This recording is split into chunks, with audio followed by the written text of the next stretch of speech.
મિત્રો ઘણા બધા માણસોને ઘણી બધી તકલીફ હોય, નસોનો દુખાવો, નસોની નબળાઈ, નસોની બ્લોકેજ. તો મિત્રો આ ત્રણેય પ્રકારની જેટલી સમસ્યાઓ છે, એક જ નુસ્ખો એક જ દિવસમાં આ બધી વસ્તુ દૂર કરી શકો છો. ધ્યાનથી સમજો કે હું શું કહેવા માંગુ. જો તમે જેવું કહું એ નુસ્ખો અપનાવી લેશો તો તમારી નસોના દુખાવા, ખેંચાણ, નબળાઈ, સોજા અથવા તમને બ્લોકેજ આ બધું દૂર થઈ જશે. આ મિત્રો નુસ્ખો ખૂબ સારો, ટુચકડો અને નાનો છે, પરંતુ સૌથી વધુ અસરકારક વસ્તુ છે. મિત્રો નસોનો ક્રેમ્પ આવો, નસો ખેંચાઈ જવી કેવી રીતે ખબર પડે? તો આજે આપણે ડીપમાં વાત કરીશું. આજે વાત કરીશું કે જે આપણી નસ જે છે, આપણા મગજ અને શરીરના તમામ અંગો વિશે જરૂરી માહિતી પણ કહેવા જઈ રહ્યો છું.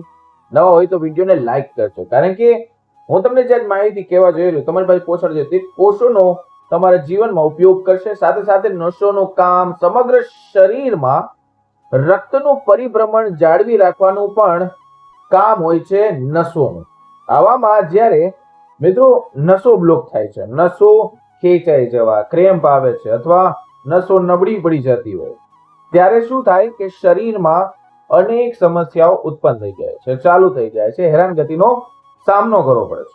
અને આપણા શરીરમાં હાડકાના દુખાવા અને અનેક પ્રકારની તો ઘણા પ્રકારની બીમારીઓ તમારી સામે આવે છે, પ્રગટ થઈ જાય છે. જેમ કે ફોર એક્ઝામ્પલ, જેમ કે સ્ટ્રોક, વારંવાર પડી જવું, ચક્કર આવવા, અંધારા આવવા, ડાયાબિટીસ, સંધિવાનો દુખાવો, ટ્યુમર થઈ જવું, આ બધી સમસ્યાઓ નસોની નબળાઈના કારણે જ આવે છે. હા મિત્રો, આ કારણે અમુક માણસોનો માથાનો દુખાવો ચાલુ થાય, માઇગ્રેન ચાલુ થાય અને સ્નાયુઓમાં દુખાવો પણ તરત થઈ જાય છે. મિત્રો સૌપ્રથમ હું તમને કહું, આપણે જાણીએ કે નસોની નબળાઈ આવવાના કારણો શું છે, કયા કયા લક્ષણો છે, કયા કયા સિમ્ટમ છે. તમને કઈ રીતે ખબર પડશે કે તમારી નસો નબળી થઈ રહી છે કે હવે નબળી પડવા જઈ રહી છે? હાથ પગમાં મિત્રો ઝંઝનાહટી આવી, થાક લાગી જાય, જ્યારે પણ અહીંયા બેસો એટલે એક હાથ પગ ખોટા પડી જવા, પગ ભારે ભારે લાગવું, એવું લાગે કે હવે શરીરમાં કઈ ફીલ નથી થતું, કઈ અનુભવ નથી થતું. અથવા એક જગ્યાએ બેઠા છો તો ત્યાં પગ શૂન્ય થઈ જવા, હાથ શૂન્ય થઈ જવા, પગમાં ખૂબ ઝડપથી એવું લાગે કે જાણે કરોડો કીડીઓ ચડતી હોય, ઝંઝનાહટી થતા. આ બધા લક્ષણો ખાસ કરીને નસો હવે તમારી નબળી થઈ ગઈ છે એવા લક્ષણો છે. જ્યારે આપણી નસોમાં લોહીનો પ્રવાહ યોગ્ય રીતે થતો, આમે તો ધ્યાનથી સાંભળજો, લોહીનો પ્રવાહ યોગ્ય રીતે થઈ શકતો હોય તો આ બધા સિમ્ટમ ના થાય. જો પ્રોબ્લેમ લાંબા સમય સુધી, એટલે કે માથાના દુખાવાથી હેરાન છો, ઘણો દુખાવો થાય છે, હેરાન થઈ જાવ છો, આ વસ્તુ તમારે બિલકુલ ઇગ્નોર નથી કરવાની, અવગણવાની નથી. આ નસોની નુકસાન થવાની સ્થિતિ જ થવા લાગે. આવી સ્થિતિમાં નસો ઝડપથી દુખાવો વધી જાય છે. નસો અચાનક ક્યારેક શૂન્ય થઈ જવું, ક્યાંક આપણે બેઠા હોય તો પડી જવું, અથવા ક્યારેક ચક્કર આવવા, અચાનક આલી બાજુ માથા દુખાવા, અથવા બેઠા હોય તો ઝંઝનાહટી આવી, ચક્કર આવવા. મિત્રો ધ્યાનથી સમજો, જો તમારી નસો નબળી હોય તો તમારે આ સિમ્ટમ છે તો સમજો કે પૂરેપૂરી નસો હવે તમને જવાબ દેશે. એક સમય તો એવું પણ થાય કે આપણે ચારે તરફ ધૂંધલું ધૂંધલું દેખાય, તારોડિયા દેખાય. આ નસો આપણા શરીરમાં રક્ત પરિભ્રમણ યોગ્ય રીતે કરી શકતું નથી, તેના કારણે જ થાય છે. નસો બ્લોકેજ થઈ જાય, તેના કારણે આ બધું થાય છે, જેટલા મેં તમને સિમ્ટમ કહ્યા. મિત્રો આ બધાના કારણે બ્લડ પ્રેશર મિત્રો વધી જાય, બ્લડ પ્રેશરની આંક વધી જાય, રાત્રે ઊંઘ આવતી નથી, લોહીની ઉણપ મિત્રો થવા લાગે, હૃદયના ધબકારા ઝડપ થવા લાગે, ઝડપી વધવા લાગે. તો જો તમારા શરીરમાં આવા લક્ષણો દેખાય છે તો મિત્રો તમારી નસો હવે નબળી થઈ છે. ખૂબ પરસેવો આવતો હોય તો સૌથી પહેલા તમે આ હોમ રેડીમી એટલે કે આજે હું તમને જે નુસ્ખો કહેવા જઈ રહ્યો છું, શેર કરવા જઈ રહ્યો છું, તે તમારે કરવાનું છે. તેનાથી તમને તરત રાહત મળશે અને તમે ખુશી અનુભવશો, તમને રિકવરી ફટાફટ મળશે. તો મિત્રો આજથી જ આનું સેવન કરી દેવાનું છે, તમને 100% ઘણી મદદ મળશે. તેનાથી શું થશે કે તમારી હેલ્થ સારી રહેશે, તમને ચક્કર ઓછા થશે, નસોની હેલ્થ બનશે, બ્લડ સર્ક્યુલેશન ખાસ કરીને સારું થશે અને નસોમાં જે દુખાવો છે જે પણ ધીમે ધીમે સારો થવા લાગશે. નમસ્કાર મિત્રો, વિડીયોની શરૂઆત પહેલા તમે કમેન્ટ સેક્શનમાં એકવાર રાધે રાધે જરૂર લખજો. આ હેલ્થ ટિપ્સ ચેનલ આરોગ્યની ચેનલ છે, તો સબસ્ક્રાઇબ જરૂર કરજો. આપણે ઘર બેઠા નુસ્ખો કહેતા હોય બનાવવાનો, તમે તો કમેન્ટ સેક્શનમાં રાધે રાધે જરૂર લખજો. અને શ્રાવણ માસનો મહિનો ચાલુ થાય, હર હર મહાદેવ પણ જરૂર લખશો. કયા સિટીમાંથી ખાસ કરીને આ વિડીયો જોઈ રહ્યા છો, તમે કેટલા વર્ષના છો તે પણ નીચે લખજો. અને બધાને મારા જય શ્રી કૃષ્ણ. આવો આપણે જાણીએ આજનો ખાસ જે વાત કરવા જઈએ છું, નસોની ઝંઝનાહટ, નસોના દુખાવા, તેને કેવી રીતે આ ઘર બેઠા નુસ્ખો તૈયાર કરવા. જો આપણે શું કરવાનું છે, આખા ધાણા લેવા છે. હા મિત્રો, દરેકની રસોઈમાં તેનો ઉપયોગ થતો જોઈએ, લેતા જોઈએ. આ નસોની બ્લોકેજ ખોલવા માટે એક રામબાણ ઇલાજ છે, ખૂબ કમાલની વસ્તુ છે, ધાણા. સાથે આપણે શું લેવાનું છે, તો લેવાની છે મોટી એલચી. આ મિત્રો ધાણા અને એલચી, એને કેટલાક લોકો કાળી એલચી પણ કહેતા હોય, મોટી એલચી પણ કહેતા હોય. આપણી રસોઈમાં ખૂબ સરળતાથી ઉપલબ્ધ હોય અને તેનો ઉપયોગ આપણે રોજિંદા ખોરાક ગરમ મસાલા તરીકે ઉપયોગ કરતા. મિત્રો તમને ના સમજાય તો હું પોસ્ટ અથવા ફોટા દ્વારા પણ તમને નુસ્ખો કહીશ, જો મારી વાતથી તમને ના સમજાય. ધ્યાનથી સમજો. મોટી એલચીને આપણે સ્વાસ્થ્ય માટે અનેક ફાયદા મળે છે, એટલે આપણે એનો યુઝ કરવાનો. જેમ કે બ્લડ પ્રેશરને સામાન્ય કરવા માટે એલચીનો મોટો ફાળો હોય. જો તમને નિંદર ના આવતી હોય, ઊંઘ ના આવતી, રાત્રે 3-3, 2-2 વાગ્યા લગી જાગતા હોય, તો તેના માટે એલચી બહુ કામની છે. અનિયમિત સમસ્યા એટલે કે લોહીની ઉણપની સમસ્યા હોય તો એ પણ પૂર કરી નાખે.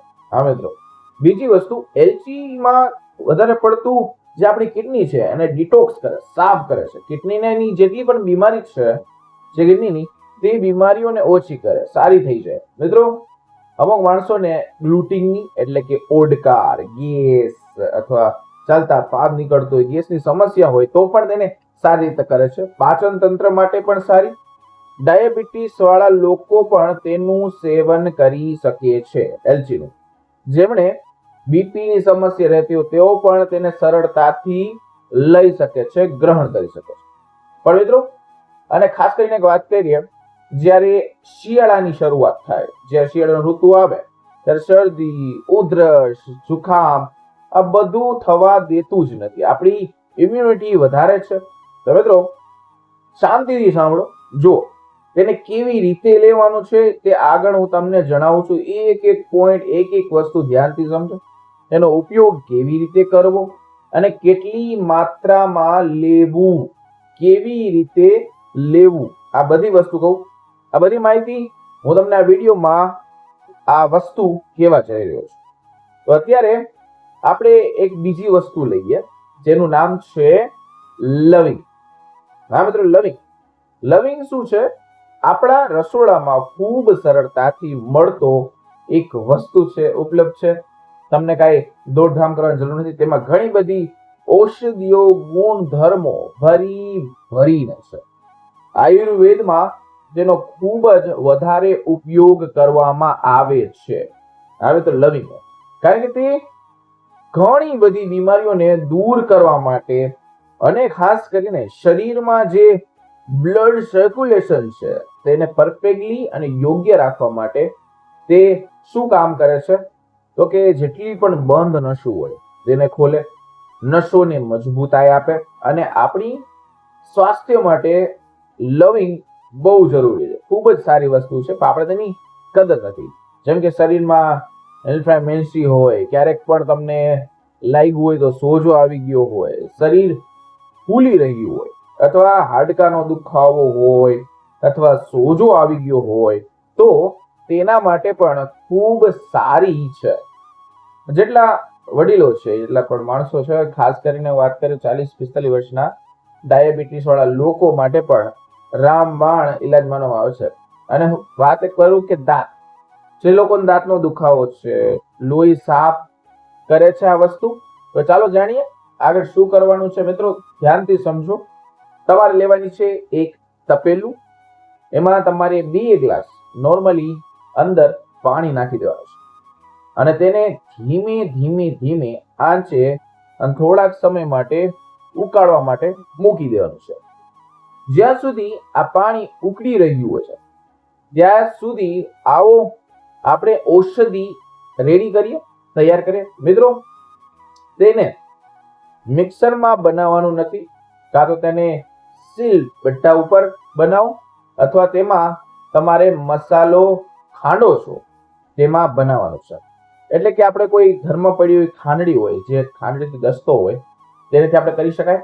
જો મિત્રો આપણે મસાલા ખાંડવાની અડધી રીત કહી દીધી, તમને ધ્યાનથી સમજો. આપણે મોટી એલચી નાખવાની છે, એટલે કે એક મોટી પેલી એલચી લેવાની છે.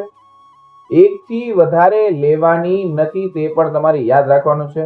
જો મોટી એલચીની અંદર શું હોય, ખાસ કરીને તેની અંદર નાના નાના દાણા, તમે જ્યારે તોડવો હશે ત્યારે દાણા હોય છે, તો અહીં આપણે આ દાણાનો જ ખાસ કરીને ઉપયોગ કરવાનો છે.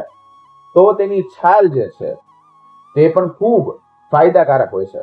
પરંતુ આપણે જે દાણા નાખવાના છે તેને સારી રીતે ખાંડવાના છે. તેનો ખાસ કરીને હું તમને વાત કરું, ખૂબ બારીક એટલું ખાંડવાનું છે કે તેનો પાવડર બનાવવાનો. હા મિત્રો, અહીં આપણે લેવાની છે પછી 3 લવિંગ.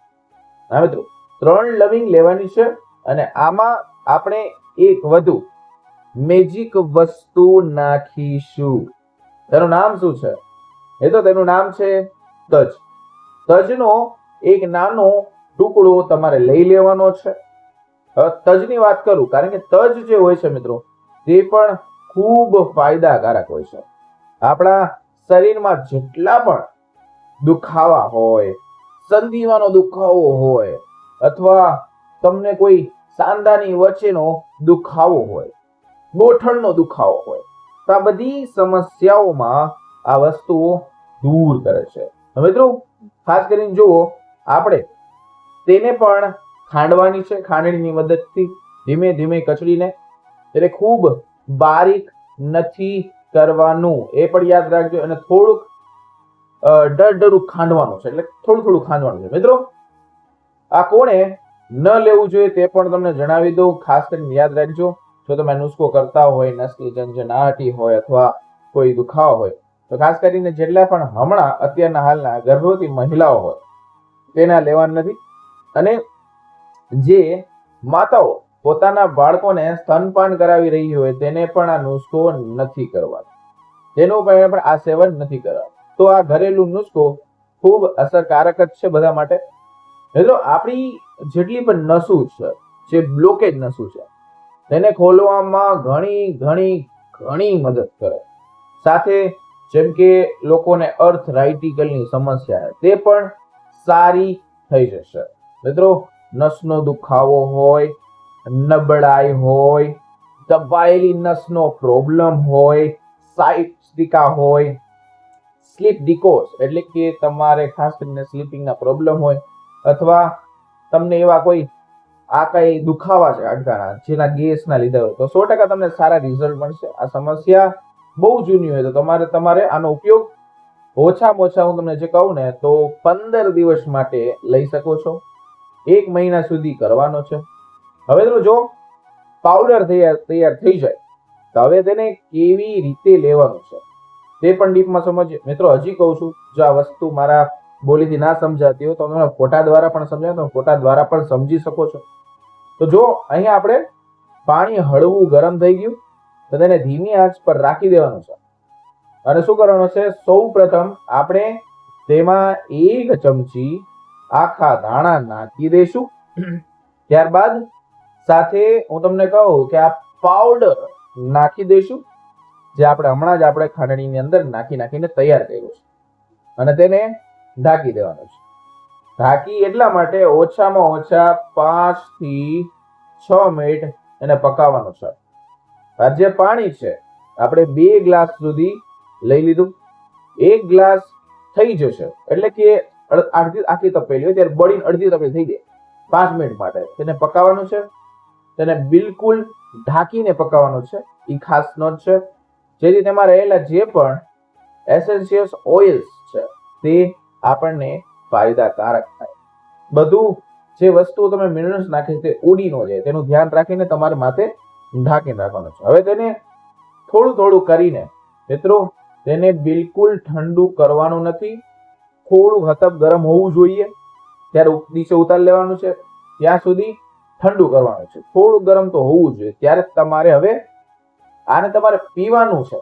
તો મિત્રો પીવાનું પણ ક્યારે છે તે પણ કહી દઉં. આનું સેવન આપણે સવારે નાસ્તા કર્યા પછી કરવાનું છે. નાસ્તો કર્યા પછી તમારે 1 ગ્લાસ, હા મિત્રો 1 ગ્લાસ જેટલું પીવાનું છે. અને તમારે 1 કલાક પછી નાસ્તા પછી કરવાનું. 1 કલાક પછી તેને 1 ગ્લાસમાં કાઢી લેવાનું. ત્યારબાદ તેને ધીમે ધીમે ચૂસકી મારીને બેસીને, ઉભા નથી પીવાનું, શાંતિથી બેસીને આ મિત્રો તમારે જે પણ સમસ્યા છે તેનું નિવારણ થઈ જશે. નસોની બ્લોકેજ થઈ ગઈ, વેરિકોઝ વેન્સની સમસ્યા થઈ ગઈ, અથવા નસો ખેંચાઈ રહેતી હોય, અમુક માણસોને ઝંઝનાહટી હોય આવી આવતી હોય, નબળાઈ છે, હાડકોનો દુખાવો છે, શરીરનો દુખાવો છે, આ બધું તેનાથી સારું થઈ જશે. મિત્રો જે તમે ઈચ્છો તેમાં પીતા પહેલા તમે થોડુંક હળદરનો પાવડર પણ મેળવી શકો છો. મિત્રો આ બધું કુદરતી વસ્તુ છે. રેગ્યુલર આપણે લેતા હોય શાકમાં આ બધી તે જ વસ્તુ છે. તેનેથી અમુક વસ્તુ બનાવો છો તો એના ગુણધર્મો મરી જાય છે. આમાં આવી રીતના બનાવશો તો તમને ફાયદો થશે. મિત્રો આને ઉકાળીને પીવાનું છે, વધુ ફાયદાકારક બનશે. સોજાની સમસ્યા હોય, નસો ફૂલી ગયો હોય, હાથ પગ ફૂલી ગયા હોય, તેના માટે ઘણું સારું છે. 15 દિવસ લેવાનું છે. તમારે 1-2 દિવસ ટ્રાય કરવાની છે. શરીરમાં તમારે પ્રકૃતિ પ્રમાણે જોવાનું છે. આજ તેનો ઉપયોગ કરો ને હેલ્ધી અને હેલ્થ સાચવીને લ્યો. લાઈફનો આનંદ માણો. આગળનો વિડીયો સાથે આપણે મળીશું અને આ વસ્તુઓ સાથે આપણે પાછા મળીશું, કારણ કે આયુર્વેદિક નુસ્ખા આપણે આ ચેનલમાં હંમેશા કહેતા. અને વિડીયોના અંત સુધી તમારે ધ્યાનથી આ વિડીયો જોઈને એક વસ્તુ સમજીને, ફોટા દ્વારા પણ તમને સમજાવ્યું છે. તમને મારું બોલેલું ના સમજાતું હોય તો તમે ફોટોમાં પણ સમજી શકો છો. અને આ વિડીયો સારો લાગે તો વિડીયોને લાઈક કરો, ચેનલ સબસ્ક્રાઇબ કરો. કયા સિટીમાંથી આ વિડીયો જોઈ રહ્યા છો તે પણ કમેન્ટ કરો. મિત્રો આપણે અવારનવાર આવા વિડીયોસ અપલોડ કરતા રહીએ. તો મિત્રો ફરી મળીશું નવા વિડીયો, નવા ટોપિક સાથે. ત્યાં સુધી બધાને હર હર મહાદેવ અને રાધે રાધે.